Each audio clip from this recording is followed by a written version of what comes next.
different I, stuff. I gotta be honest, I've produced a couple of fashion shoots, but I have never been immersed in the fashion world. What is Pier 59 Studios? Oh, it's in New York. It's really cool. It's a Pier 59 has a lot going on. It's not just the studios. It's got like a full golf course and different kind of all kind Oh, of different recreational areas that I'm not even sure. It's very extensive. It's all down that wharf, like the Pier 59 wharf. Which is, well, I'm trying to remember exactly where it is in New York. But yeah, I mean, it's known in the fashion business because it's like a massive studio. And like, I mean, Mizell shoots there all the time. And Lindbergh used to, and Craig McDean I shot there with, and so many. And they definitely, it is like a incredible studio, basically. But but yeah, no, I mean, it was just it sparked like the creative side. Like I got so excited by it. And Ashton Kutcher was on my first shoot. I just like oh remember wow. he was the male model on my first shoot with Steve Mizell and Heather Stoller, who rest in peace, she died in a fire, but she was a good Oh friend back. no. I'm But so she got the sorry. cover. So I was up for the cover. She was up for the cover. She got the cover. She was a little older than me. I mean, I was happy for her, but yeah, unfortunately she passed young. But yeah, the Ashton Kutcher was the male model on that shoot. I was paired with a guy named Tobias or something, but he was with another model that we were in the same, editorial story though. And he didn't say much. He was quite shy. I mean, that was really, he started as a male model, I think. So I think he was like me. We were both kind of starstruck and young.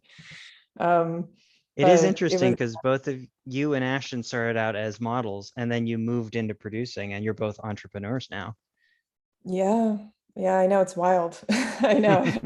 He remembers me. That was so funny, so long ago.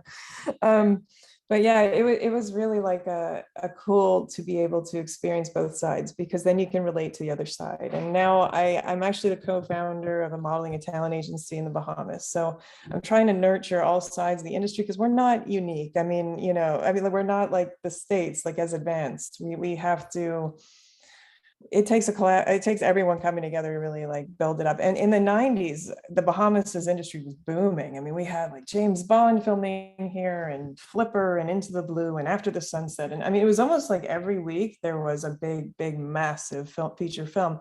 And we had incredible incentives. And then they dropped the incentives when the 2007 economic crisis happened. And after that, we have been trying to rally together to get that back because we are the closest islands to the States. And we have on it 700 islands and keys. So we basically could have any island as a bubble in a COVID world too. And Oh, the film commissioner is really, I had fantastic meetings with him recently. I'm very honored that he's going to endorse our show. And because he's with the Ministry of Tourism in the Bahamas too, that's their division. But he's like really wants to get things back on track and more than ever. And I think that we can, accommodate because our creatives are at a level here that are more advanced than ever to especially like things like underwater filming and stuff. Like we're just at this point that when those big feature films were coming, like no one could help them. There weren't like proper production companies. There was like one fixer who was just like a solo person that would just like help find the catering person but now we have proper production companies and equipment houses and we are actually better like equipped than ever and more knowledgeable than ever here to do that. So it's about getting that word back out. And I was talking to Harry Tricosis from the Global Production Network, and he was like, I love the Bahamas. I used to dive there and I really want to connect and come down. So I've been trying to get him down so that we can meet over that because it is something where we need to try to just to get all that back again. Like there's no reason we shouldn't be because it's like absolutely stunning here, and we're definitely in a better place to accommodate it. I can tell from the way you speak, you're very, very proud of your, but I'm going to butcher this word, but Bahamian roots? Yeah, Bahamian? Bahamian, yeah. okay. Yeah, I mean there's Bohemian, which is another term, so it's confusing. How many languages and dialects are spoken in the Bahamas? It's just English. We Oh, butchered up a little bit, but like I can throw my accent on more, but it's not necessary right now. But yeah, no, it's definitely like you know, we have obviously Haitian people living here, and we've got some Cuban, and so yeah, there's little communities that have other languages, but essentially we're just English. Yeah.